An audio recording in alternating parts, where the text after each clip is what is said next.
and welcome to round one of a brand new series here on Screensport, the Screensport Superstars for Formula One stock cars. And our coverage begins here tonight at Coventry in the Brandon Stadium. And over the next few months, the series will be taking us to all the Brisca Formula One tracks in the United Kingdom.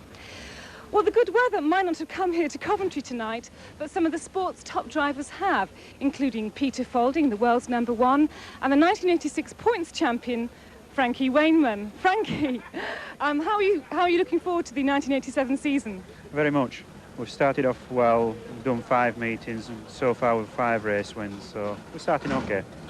Now, last time you took part in the World Final, you had a bit of bad luck when you were racing there against Peter Faulding, who finally won. Last 3 World Finals I've had bad luck, so yeah, I was leading the World Final here last year and lapping a back marker, and he took me to the fence. That was the end of it. So do you have rather bad memories about the track here at Coventry? Oh no, quite the reverse. I think I had 3 final wins here last year, and I ended up track champion as well. So it's a good track for me, Coventry. Now, the World Final is taking place in Bellevue this year, and you've had a good track record there, haven't you? Not particularly. I have a better record, actually, here at Coventry. Really? So we can expect some good racing from you tonight, then? Should do, yeah. Conditions are going pretty much my way, so hopefully we'll be doing fairly well. Now, you've been going over to Holland, I hear, recently, to do some racing there. Why go that far? No, there's nothing else to do over here, so I might as well go over for a few days over there. It's a bit of fun. We'll go for a holiday more than anything. What do you think of the tracks over there? The different hours, but once you get used to them, they're interesting. And were you at Barlow? That's the 1,000-metre track. We're at Barlow at the end of last season, and then we went to Ghent just before the start of this season, which is about 600 metres. And what do you think of conditions here tonight? They're not very nice to stand out in, I know that much, but what about the racing? Racing should be good. Track's good underneath. It's only a surface that's wet. It'll clear. By second, third race, there'll be fast racing. We look forward to seeing you in action, Frankie. Thank you for talking to us. Thank you. And now over to our race commentator, Dave Edwards. Well, thank you, Liz. Yes, it is a very wet night here at Coventry. In fact, Mr. Starter, Brian Beat, will be seeing him on the rostrum very shortly, waiting to get the cars underway. He told me a few minutes ago that, in fact, it's the first time it's rained on race night here at Brandon Stadium for over 4 years. So, Mr. Starter going to get a little damp tonight, as, in fact, are the drivers. And there are some of them just taking their place on the grid.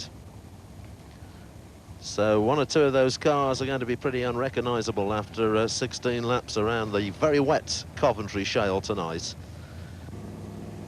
And there is Mr. Starter, Brian Beat, in for his very first wet Coventry meeting, because in fact he tells me that there was another starter on the rostrum last time it rained at Coventry. But he's well prepared, and he's telling the drivers to keep it nice and steady on that first rolling lap as they make their way slowly around the turn. The grade separated, as you can see, the lowest point scorers with the white roofs going from the front. And then we're into the top 100 in the country with the yellow roof drivers. They are numbers 51 to 100 in the point scoring list. And then just behind them, the blue roof drivers, and now we're into the nation's top 50, and they are numbered 21 to 50. There are 30 blue roof drivers. Behind them, the cream of Formula One stock car racing, the nation's top 20, the red roof drivers. And right at the back of the grid, you may be able to pick out the amber flashing lights on their red roofs during the course of the evening. They are, in fact, the superstars, and there are only 6 of those. So to be a superstar is quite an achievement. But those are the red top men, the nation's top 20, rolling around. We've got Mo Smith, number 51 there, from Aveley in Essex. Alongside him, Rob Pearce, a Leicestershire driver. 412, that's Dave Tapping, another Leicester driver. And 260 is Dave Beresford. And there are the 2 superstars on track for the first heat. Frankie Wayman, as we know, and Ray Tilsley alongside him. They're beginning to slip the clutch as the lead cars at the other end of the stadium are looking now for the green flag and the green lights.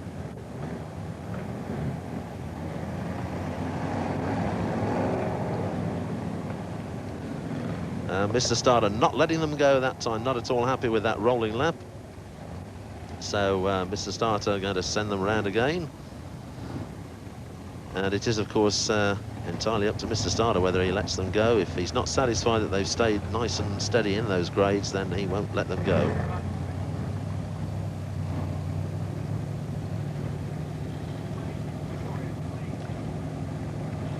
So we get another look at some of them. And goodness me, look at Frankie Wayman's car. He's only been round on 1 rolling lap, and already the number on the top of the roof there, completely obliterated by the wet shale. For the lap scorers high up in the grandstand in the race control box, it is a nightmare trying to identify the cars as they race past when they're covered in shale. We hope it's not going to be such a nightmare for us, but we shall do our best to identify them covered in shale or not. And that's back with the lead men heading down the back straight towards the third and fourth bends, which is where they will be looking for the green flag and the green lights. Mr. Starter waves the green, the yellow flag disappears, and we're off and racing. Heat 1, the very first race in the Screensport Superstar Series, and of course Heat 1 here tonight at Brandon Stadium.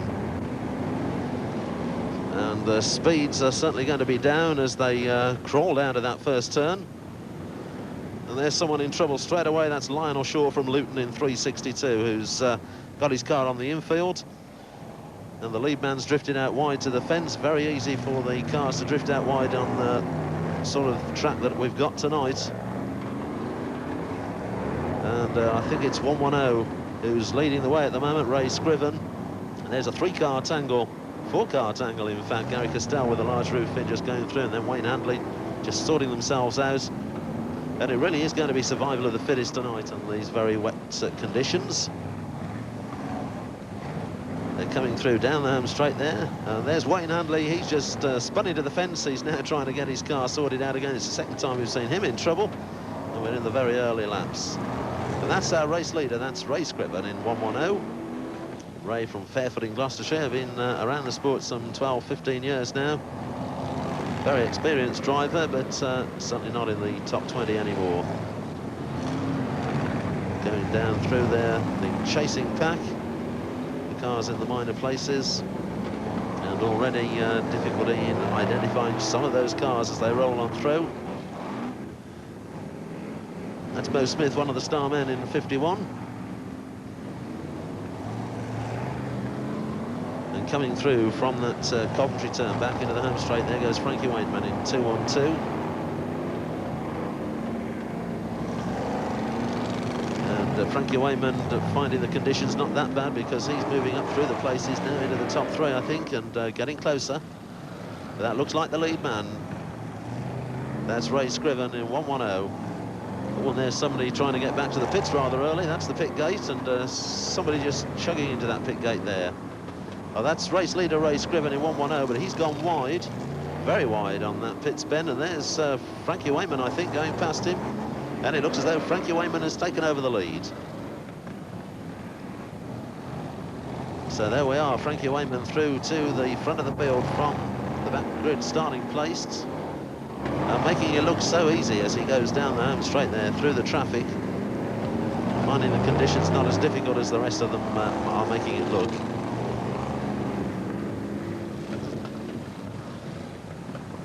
So that's Wayman just going past the back marker. He's coming back into the home straight again. There's another spin out, sliding gracefully around on that Coventry turn. And that's Dave Tapping in 412. One of the star men is chasing hard after the leader. And Harry Smith in trouble, and he's taken Dave Tapping out there. The parked car of Harry Smith, 100. Dave Tapping just bounced into the back end of it.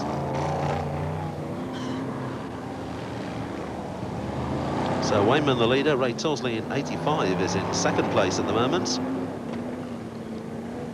And Ray Scriven, the early leader, now down to third place. There goes Tilsley, and just behind him the yellow roof car of Scriven, who's third. And that's the Union Jack, so we're at the halfway stage in the opening heat. And there's Wayman the leader. Let's look for the second place man coming through. There he goes, that's Ray Tilsley, and there's third Ray Scriven. So that's the distance between the top three. And we're now into the second half of the opening heat. Scriven just disappearing down the back straight there in the 110 car. He's running third, but he's got the two superstars from the back of the grid who've gone past him. And that's a spin out, and I think that's Scriven who's spun out up on that top turn. Not too sure, but again, the shale obliterating the numbers. So we're looking for the lead man, Frankie Wayman, coming through, and there he goes. 212, Frankie Wayman through into the home straight again, down towards the pits turn. So Wayman goes through. We're looking now for Tilsley. That's Mo Smith, who's a lap down, in fact, in number 51. Oh, there's Tilsley, and he's in trouble there. Tilsley clobbers the fence, round a couple of parked cars. Now, has he lost second place because of that? It may well be that he got a useful lead over the third place driver.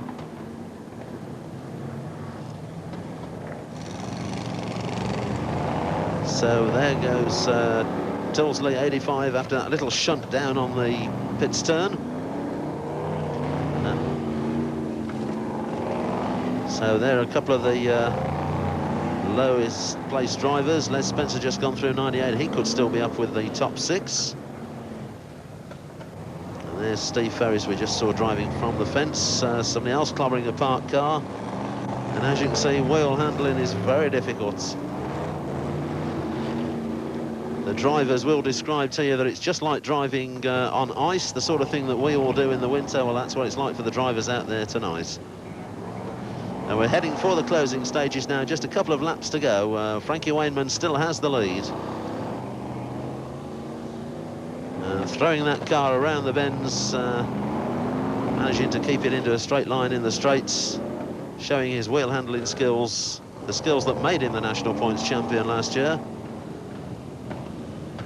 Rob Pearce, another star man in 175 with a large aerofoil going through.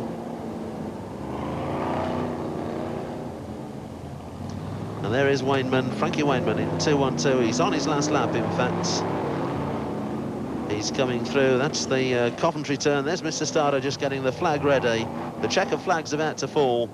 And Frankie Wayman has won Heat 1 in the 212 car. He gets the first points in the bag in the Screensport Superstar Series. We just wait now for the minor place drivers to come through. So the eventual winner then was Frankie Wayman, the national points champion in 212. Second place, despite that bit of trouble down on the pit spin, went to 85, Ray Tilsley.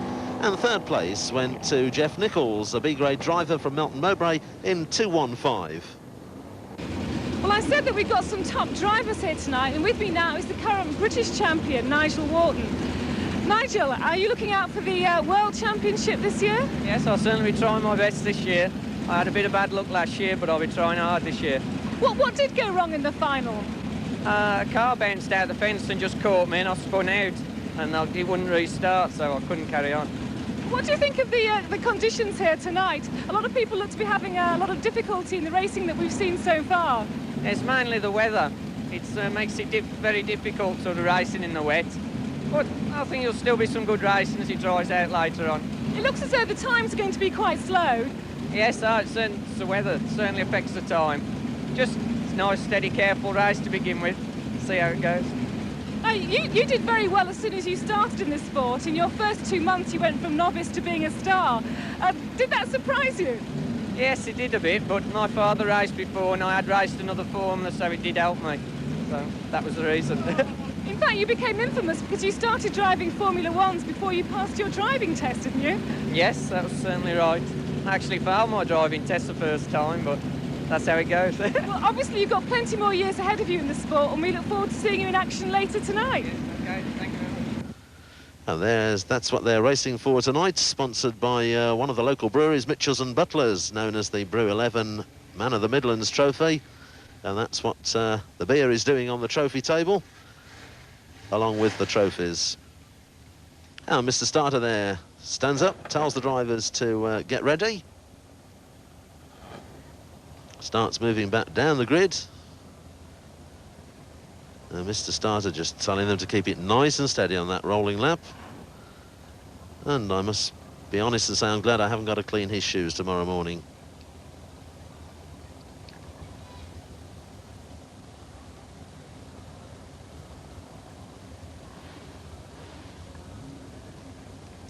Brian Beat, our Mr. Starter, part of a racing family, have been associated with stock car racing for many years. His uncle, Al Henderson, probably the best-known starter on the circuits. Al, in fact, has worked at such places as Brands Hatch and Liddon Hill. Now retired and leaving it to his nephew, Brian, to carry on the family name as a flag waver on the stock car circuits of the country.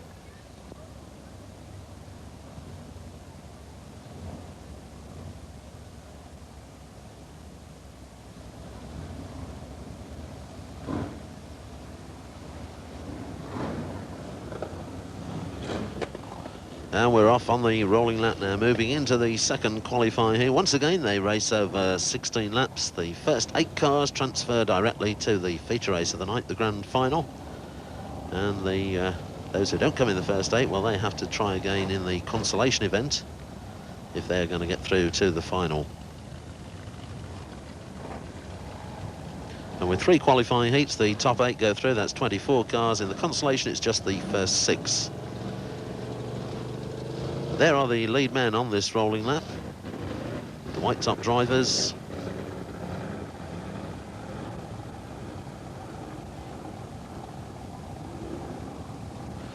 And that's Chris Alwell in 5:01. Melton Leitchell we haven't looked at yet, 3:22. Melk from Tamworth in Staffordshire.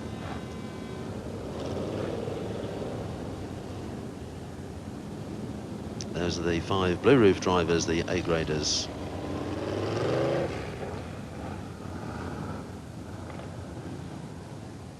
Now just beginning to pick up speed now. Rod Faulding there in 36 at the back end of the Starman we just saw. The father of world champion Peter Faulding. Back with the lead men there, looking for the green flag. So are we. We're about to move off into Heat 2. And they're off and racing. There goes the green flag. And Ian Hall in 381 leads them down that home straight and into the first turn. Oh, and 536 Bob Baker came a hefty cloud into the pit gate there. Just a little bit too much throttle for him. And he's going to have to get the engine fired up again and move back. Although he's shaking his hands, it looks as though he's not going to. And Ian Wiley turns it round all on his own. 205 there up on that top bend. Chris Elwell goes past him on the inside line in 501. And as you can see, the blue tops, the red tops, the more experienced drivers, they're finding it just a little easier to cope with the conditions. But that's the early leader at the moment, Ian Hall in 381. Chris Elwell into second place in 501. More problems down on that gate, and that looked like John Kaiser there in the spot of bother. In fact, 495 down by the pit gate. It is indeed John. And he's trying to get that car going, finding reverse gear now, trying to find a forward gear. The fence has rattled, someone else has gone in. It's Ian Wiley behind him in 205. Kaiser's away and racing again. Ian Wiley backs onto the infield as the rest of the men go through, finding the gap amongst the parked cars.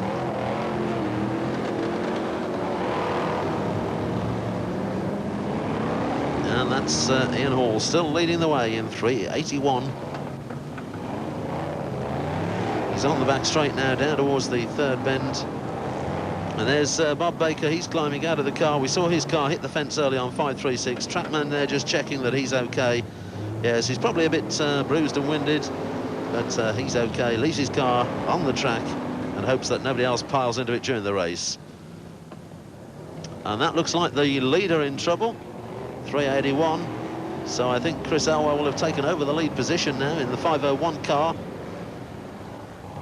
So there is the new leader, Chris Elwell, the champion from the New Zealand Championships, of course. Leading this one now in 501. In amongst some traffic down on the pits turn. McNoden just behind him there in 306. And Melton Leitchell 322 and Nigel Hardy 317. And we've got a train of cars moving through.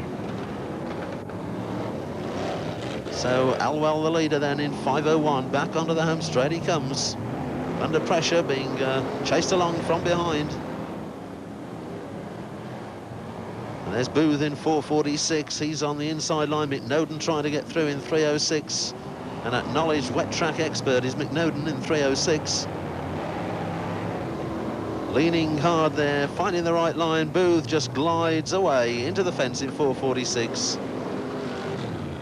One of the star men also did the same. That was Nigel Hardy, 317. And now Nigel's caught one of those infield marker tyres, and that'll do his steering no good whatsoever. So he's going to have to pull out of the run-off area, get rid of that, find reverse gear, get rid of it, and then back into the race, costing him valuable time, of course, and that will probably cost him something like a lap. So there's Hardy back on, and immediately he finds more trouble. He's tangled there with Melton Leitchell in 322.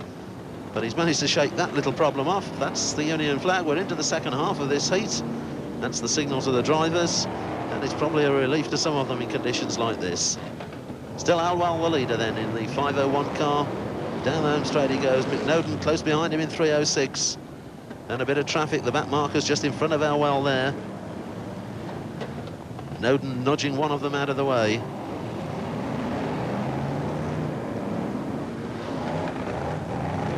And there's Danny Clark almost getting the back end down in front of the lead man, and the lead man in trouble there, 5:01, Chris Elwell. So it looks as though 3:06 McNoden has taken over the lead position, and there's McNoden in trouble now. Mount Neachel goes through, and my goodness, they're chopping and changing at the front in these conditions. As we get a new leader, he hits trouble, and it's Mount Neachel who's taken over the lead now in 3:22, with Chris Elwell close behind him in 5:01. And there's another driver bailing out of his car parked in the fence. And there are the lead men, and it looks as though Elwell has regained the lead in 5:01. And I think Noden has just gone back into second place past Neachel, so it's 5:01 the leader. Chris Elwell in 5:01 back into the lead despite a couple of problems coming through there. McNoden has second in 3:06. John Wright in third now in 1:28. He's getting his name onto the top three. Mount Neachel down to fourth place in 3:22. So they're chopping and changing up front. But it's Elwell, after a problem or two on the Coventry bend, who's regained the lead.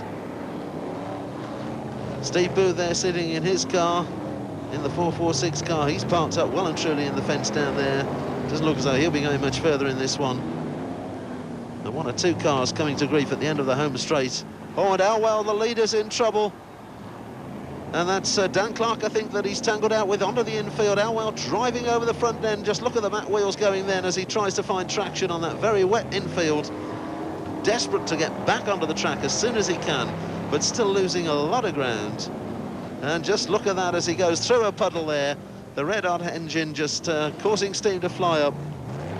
Very dramatic, but I think it's cost Elwell quite a bit of ground. The lap boards are out, we're in the closing stages.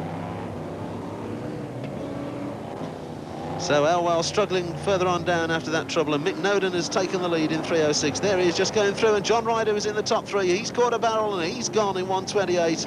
My goodness, it's really survival of the fittest in this one. And that's McNoden, the wet track specialist in 3:06, looking as though he's keeping his cool while the rest of them are going absolutely mad. McNoden in 3:06, the leader. He's down on the third and fourth bends of the last lap. There's the checkered flag, it's about to go out, and McNoden has won it in 3:06. So well done to McNoden as the rest of the place drivers come through.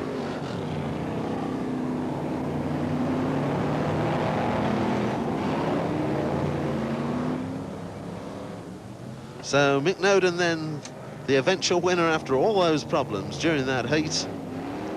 Tremendous drive by McNoden. And confirmation, 3:06, McNoden the winner from Rugby in Warwickshire. Chris Elwell, despite his problems, he finished in second place in 5:01. And third place went to superstar John Lunn, number 53, from the back of the pack. And they and the others of the top 8 through to the final. And so on to the third and final qualifying heats. These are the last of the cars that we haven't seen as yet tonight. And down at the front of the grid there, as usual, the white tops. 3:29, that's Stuart Young. Stuart comes from Tamworth, and alongside him Roy McLester in the 178 car. Roy comes from Northamptonshire. Now we're off and racing into the third heat.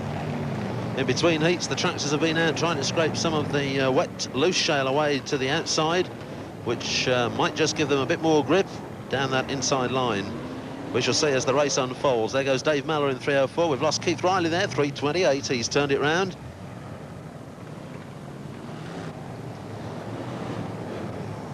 Now moving through, coming off that bend. Stuart Young, the leader, I think, in 3:29. He's gone through. There's Paul Hammond in 3:08 with Dave Cusack climbing all over the front end of his motor in 5:35. Cusack ploughs into the water on the infield. Now finds his way back onto the track. That's Stuart Young in 3:29, making quite a name for himself in the early weeks of the season with some very good point-scoring events. And those are the chasing cars going through. There's Johnny Goodall in 3:91.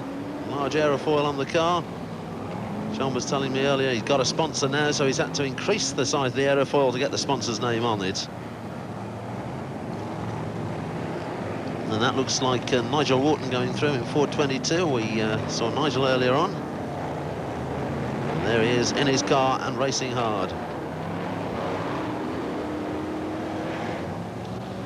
So Wharton just pushing Blundell around that bend there. Blundell gets the message, he's shoved aside, and Wharton moves through. The rain is still coming down quite heavily, so it's not going to dry up as much as we'd hoped. But nevertheless, people like Nigel Wharton there in 4:22, making the conditions look non-existent. Oh, and that's Paul Harrison in number 22, the son of Willie Harrison, and he's got problems with the fence.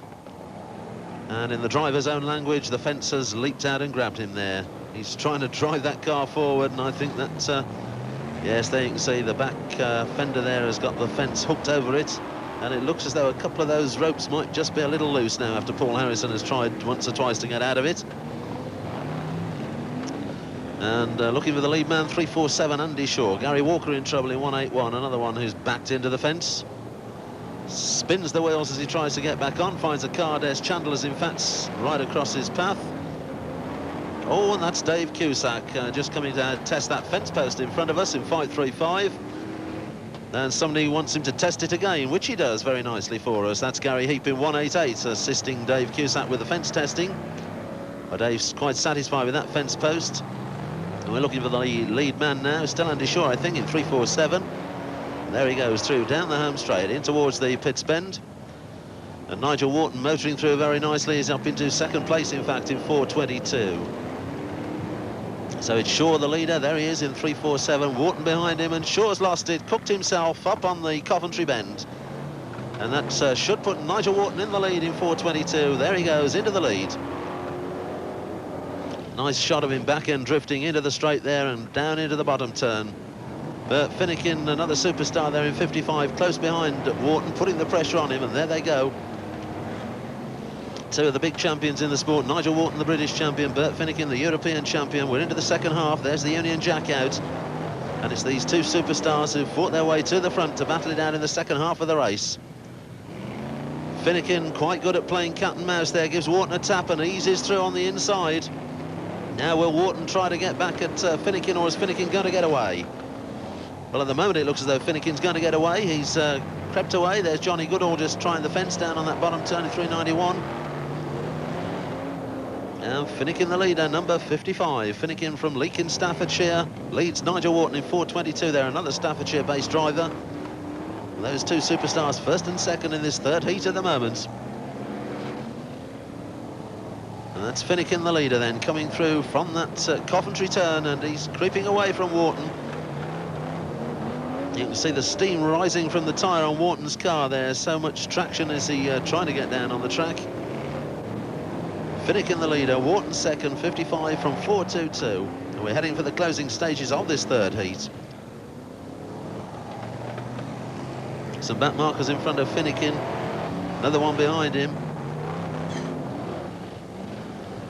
Oh, and someone in trouble there on the home straight, and that was Finnegan, just a spot of bother there, but now he's got two back markers between himself and second place man. So that's quite a cushion for Finnegan as he tries to push another tail ender out of the way. Down into that turn. That back marker, Gary Walker, spins out. So there's Wharton, and it looks as though Wharton is going to settle for second in this one in 422. The lap boards are out. We're now in the closing stages. Wharton goes into the back straight in 422. Chasing Finnegan, the European champion, number 55. That's the 2 laps to go board, about to be shown to Bert Finnegan.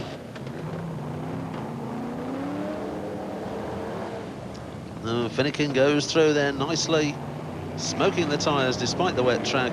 There's somebody who's not going to smoke that tyre again. That's Dave Cusack, who we saw testing the fence earlier on, 535. And that's the last lap board out for Finnegan. Gary Heap in 188 landed in a heap on the pit bend fence. Finnegan goes past him in the lead. And he's increased his lead considerably over Nigel Wharton. In fact, Nigel Wharton appeared to be missing on that lap. We'll check him through at the end. But Bert Finnegan is the clear leader. And there's the checkered flag going out, and Bert Finnegan has won it. And we're looking for Nigel Wharton now. He was close behind Finnegan, but lost a bit of ground in the closing stages. So Bert Finnegan, the European champion, then the winner of Heat 3 in car number 55. Second place eventually did go to Nigel Wharton in 4:22. And third place, another of the starmen, that was Graham Blundell in 1:56. Well, with me now is another superstar driver, Bobby Burns. You just qualified in your heat there, Bobby, but I think your face says it all. Disgusting, isn't it? I think we should have all stayed at home. What's the worst problem out there? Is it the slippery track or the visibility? The visibility, you can't see. That's basically it. If you could see, it wouldn't be so bad. So there's not much fun out there today? Absolutely not. Absolutely not. Now, I've heard rumours that you're thinking of packing in Formula One and going on to hot rodding. That's true. At the end of this year, possibly. This year could be the last year of Formula One's. Well, I'm sure a lot of the fans will miss you because you're known as a fighter out there and the spectators like to watch you. Why are you thinking of giving it up? Is it the travelling? Basically the travelling.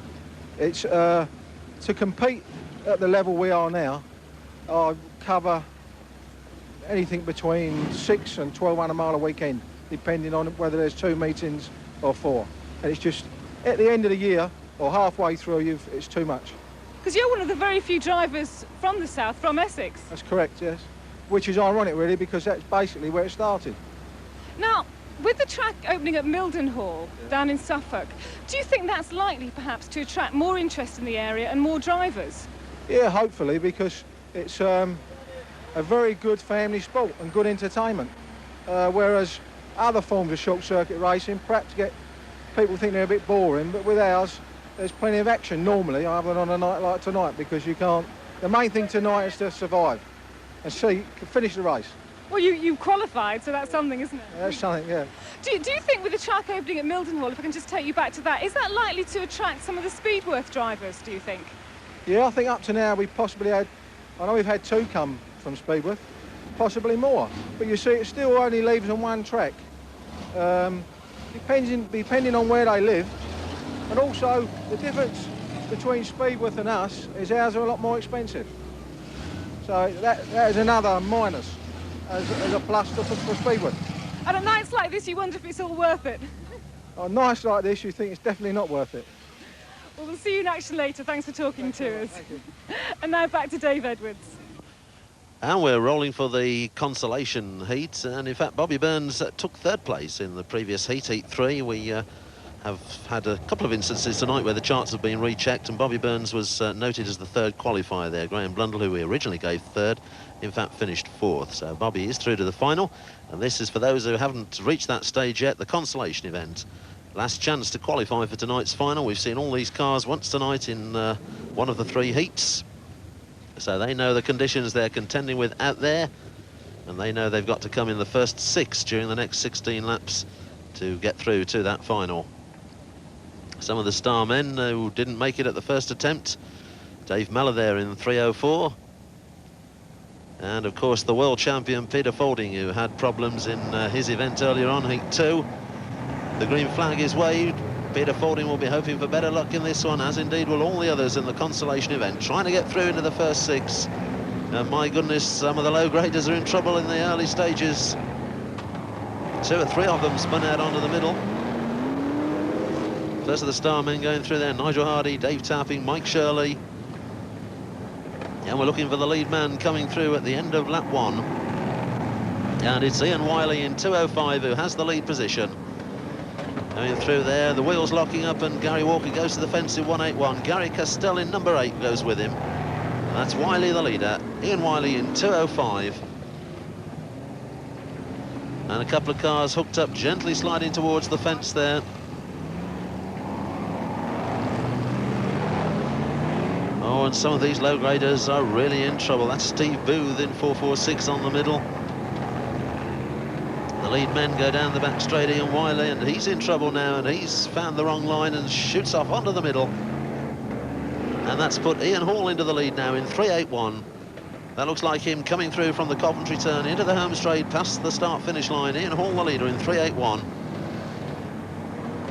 Round the pits turn he goes. Oh, and some spin-outs behind him there. Into that wet, sticky stuff lying out by the fence now. That's going to catch quite a few of them out. And that's Ian Hall then, still leading in 381, back into the home straight. So again, we're having trouble identifying some of the drivers as the shale completely obliterates the numbers. That's Andy Shore just gone through in 3.47 in the back straight there. And that's the man who's leading. It's Ian Hall. There he goes, 3.81. Ian from Essex leading the way. Second and third place drivers go through. Mr. Starter signalling to them as they went past there. Gary Walker, we've seen him spin out already in this race in 1.81. He's done it again. So Walker rejoins the race, having spun out for the second time, and tries once again to work his way up the placings into a qualifying place. He's got his work cut out now to do that, though. Those are the ones who are still on track. Peter Fording in 33, the world champion, gradually improving his position. Through the pits bend there, just getting one wheel on that inner curb. Does help the traction on the turns. Andy Shore in trouble there in 3.47 as Dave Mellor went past him in 3.04. Mellor, another of the star men, forced to go in the consolation event because he didn't qualify at the first attempt. So those are the star men who are chasing after the leaders. There's Fording going through, there's Mellor. The wheels locking up at the front there as he applies the brakes going into that pits bend. So Ian Hall, the leader, goes through. Looked like Murray Harrison going through in second place in 97. So not too sure how far up the field Fording and Mellor have got as yet in 33 and 3.04. There they go, that's Mellor. Fording just in front of him. That's Ian Hall, the leader, just gone through. Murray Harrison is in second place, and those are the men coming through chasing them. And there's Fording, and it looked to be 4 or 5 cars between him and the top two. Of course, a couple of those maybe down a lap or two after the spin-outs earlier on. So Fording could very well be in the top 6 now, and chasing a place in tonight's grand final. So still Ian Hall, the leader, in 3.81. That's Murray Harrison second in 97.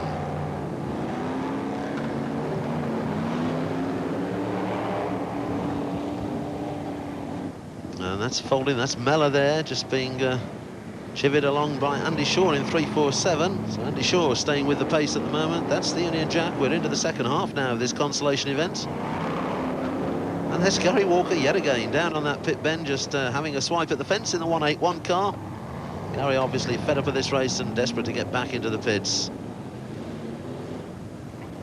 And a bit of a tangle down on the back straight there. And it looks as though that's Ian Hall doing some pushing in 3.81. I think that's Paul Harrison, number 22, that he's pushing along. So Hall goes through in the lead. We're looking back down the places, and identifying some of the drivers is proving a very difficult job, with the wet shale clinging to the cars.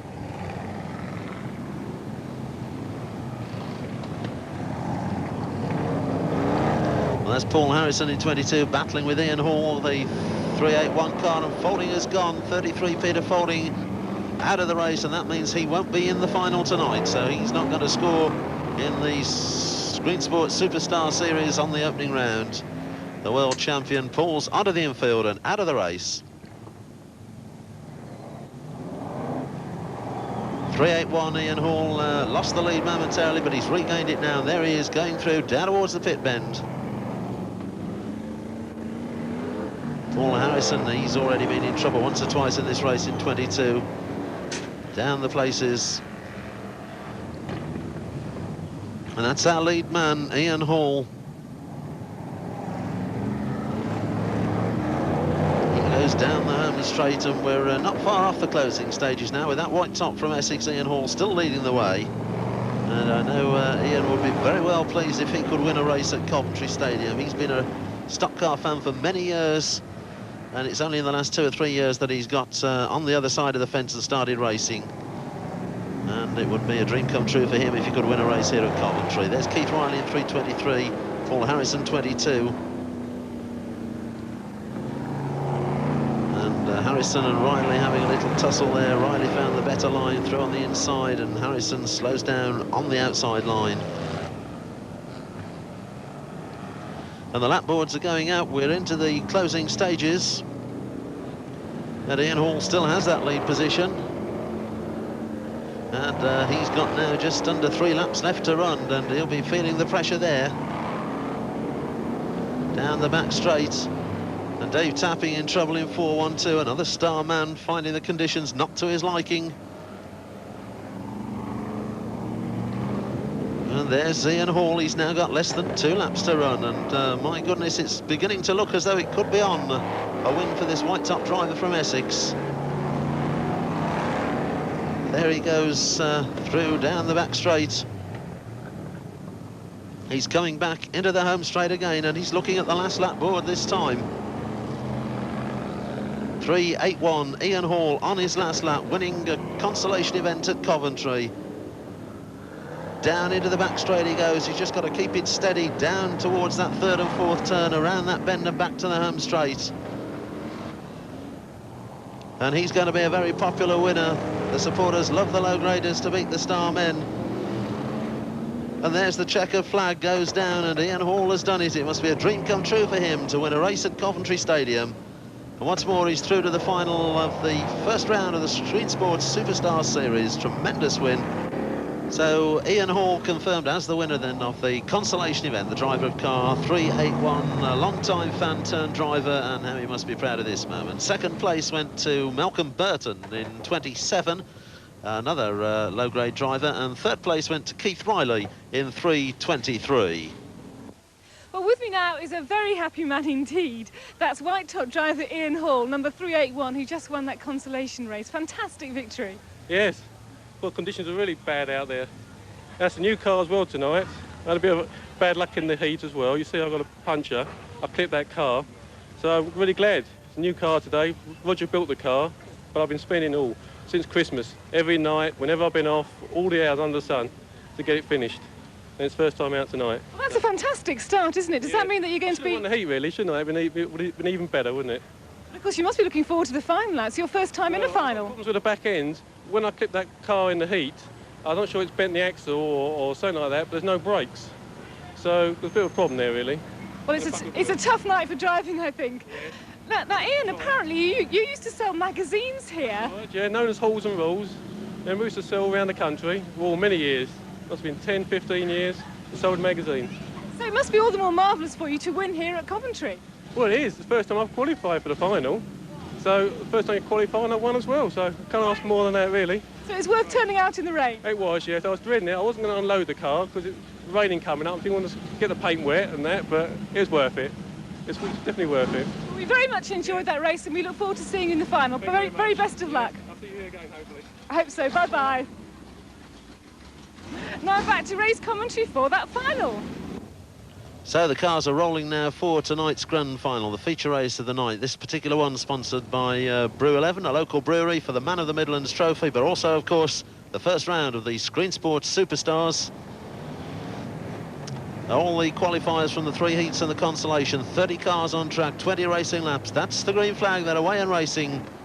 And it's going to be tight and tricky on that first turn as the low graders go through. That's the pit gate that's taken such a lot of hammer tonight, right down at the end of the home straight. The Starmen getting away into their race now. And that looked like the last one to get away, 36 Rod Folding, as he chases the rest of them down the back straight. There's someone who didn't quite get away. Now we can't see who it is because with the steam and smoke coming up, his number is obliterated. There's another spin out down at the end of the straight. And at 3:08, Paul Hammond is the early leader. And despite the wet track, they certainly seem to be going for it in the early stages of this grand final.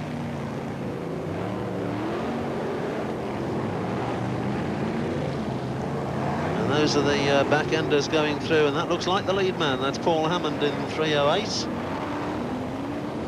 White top driver comes from Worksop in Derbyshire.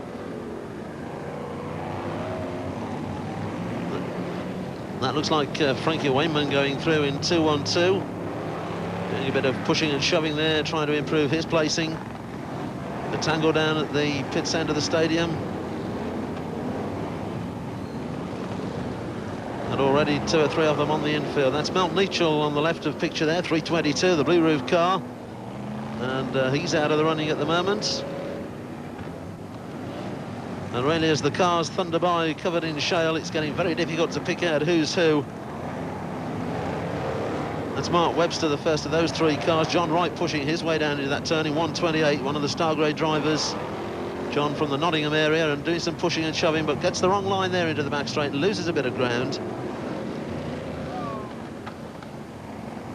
Oh, and we've got one over there on the straight. Up and over he goes, lying on his side. Driver still in that car, can't see who it is at the moment.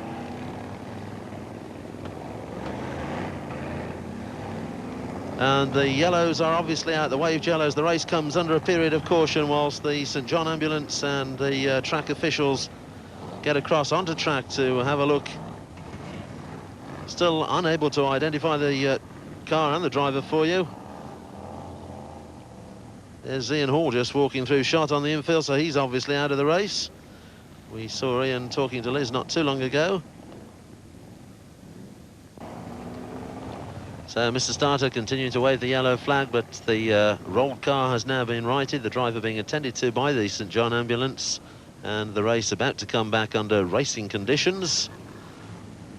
There is the green, so the race gets underway, but of course the positions have closed up considerably during the waved yellow situation.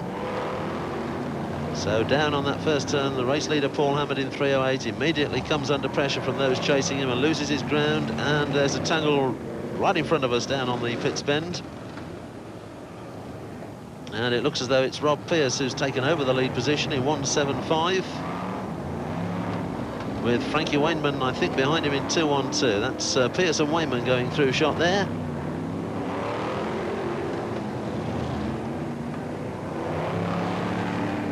So that's, I'm pretty sure that's Rob Pearce and Frankie Wayman, but then again we're having trouble picking them out. Someone threw the fence there.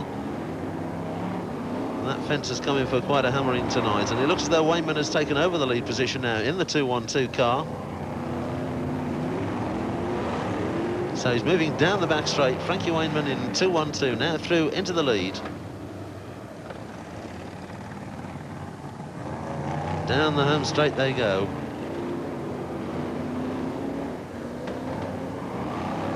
Rob Pearce in second place in 175. Behind them, I think it's Paul Hammond in 3:08, and then we've got Mike Shirley in 3:95. Shirley's just been passed by one other car going down that straight, and we'll have to check them through next time round. Somebody spins out towards the fence. Could be Dave Beresford in 260, that one. But he's backed into the fence. And that's Wayman still going through in these atrocious conditions. Down the Coventry turn he goes, heading back towards the home straight. 212 in the lead position. There's Rob Pearce in second place, I think, in 175. It could be John Wright behind him in 128. And in fact, it's John Lund, 53, who's just gone through third. That's Paul Hammond in 3:08, just being nudged aside. He was a leader early on, but he's lost a lot of ground. He's well down. We're in the second half now. There's the Union Jack. And there's the very determined signal to Frankie Wayman that he's in the lead in 212. So it's Wayman the leader down the back straight. He's going once again. So we'll pick Wayman out as he comes through. There's Wayman in the lead.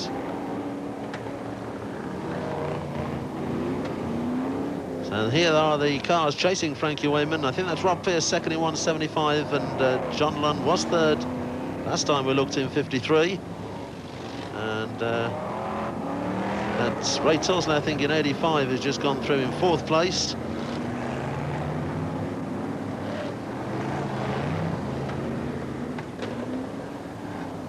So we're looking now around track for Frankie Wayman in the lead in 212. Those look like the drivers chasing him. There is Wayman in the lead and clear of the field. And that looks like the battle for second place behind him. That's John Wright in 128, who's now a lap down on Frankie Wayman. Rob Pearce and John Lund second and third. Rob Pearce in 175, John Lund in 53.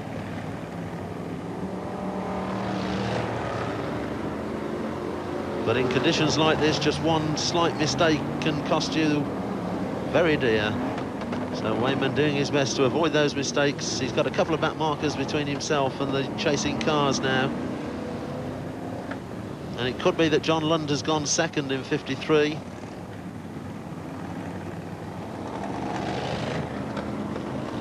Well, that's Wayman coming back into the home straight again. So Wayman the leader. John Lund is up to second place in 53, so we've lost Rob Pearce 175. He's dropped down to third place, in fact. So Lund hasn't given up the chase yet on Frankie Wayman. He's moved up into second. He's chasing hard after Wayman. And there is Lund going through.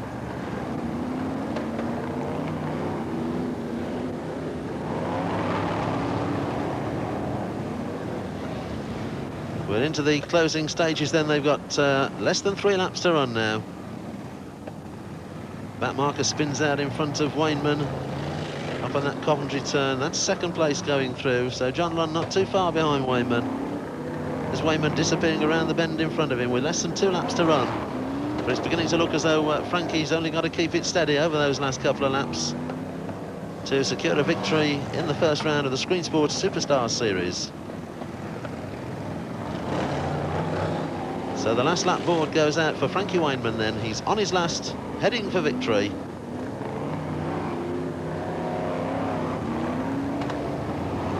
On his way down the back straight for the last time. That marker Paul Hammond just in front of him, and there's Wayman coming through. He'll be looking for the checkered flag this time. There it is. A very soggy checkered flag falls over the Frankie Wayman car. And Wayman, the national points champion from Silsden in Yorkshire, wins the first round of the Screensport Superstar Series. Second place, I think, going to John Lund in the end there in 53.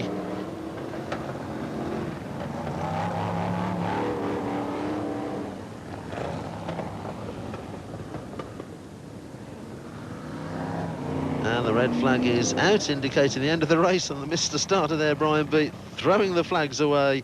No doubt they're rather heavy.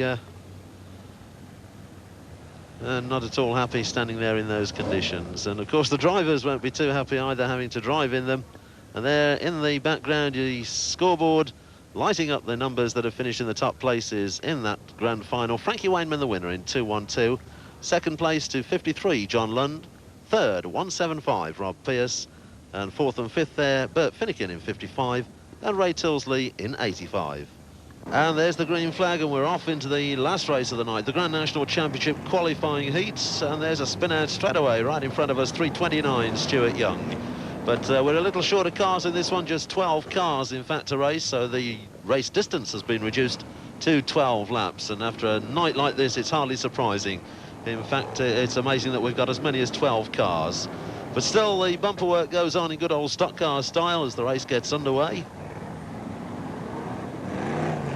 And Frankie Wayman in this one with a 1-lap handicap. His penalty for winning the grand final tonight. But in conditions like this, with not too many cars about, and the way he's been driving, he could just get up there in the top places. We shall see as the race unfolds. So, looking for the lead cars coming through into the home straight then. And it's Mark Taylor in 490 who has the lead place. Mark from Bacup in Lancashire, driving the 490 car, has the lead position. Where he is on the track at the moment amongst those spinning cars, all covered in dirty wet shale. We've got 2 more backed into the fence up there on the Coventry turn. And there's Frankie Wayman going through. So Wayman will be doing his best to get through those places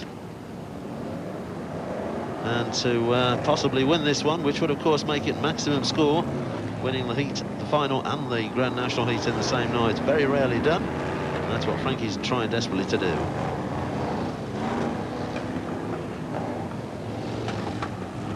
And there's Frankie just passing one more car. That looked like Dave Tapping, 412 in fact.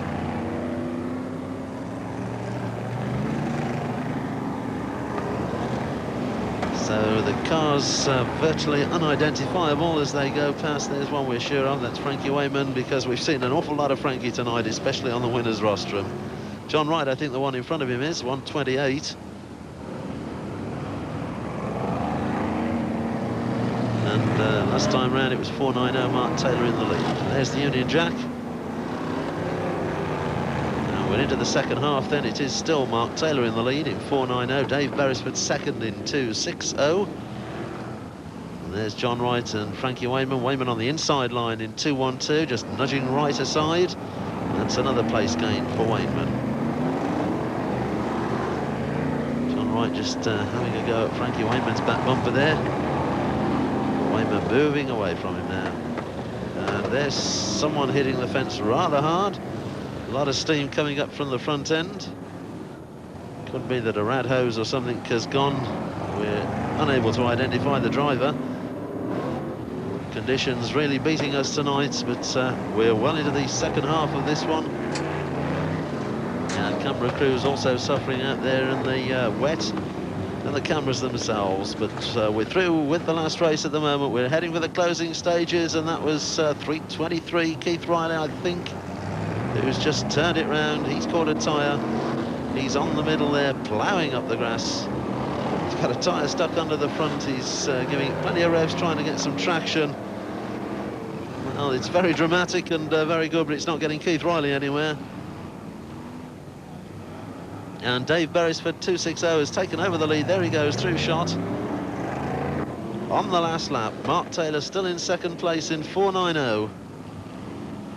And Frankie Wayman still moving up the places, but the distance has been shortened and he's just going to run out of time. So Dave Beresford the winner in 260. Second place to Mark Taylor in 490. And I think it was John Lund who finished third in number 53. Well, Frankie Wayman was the winner here tonight, but of course it's still the early stages. 6 rounds left to go, and round 2 is at Sheffield. We'll be there. Hope you'll join us then. In the meantime, from all of us here at Coventry, good night and goodbye.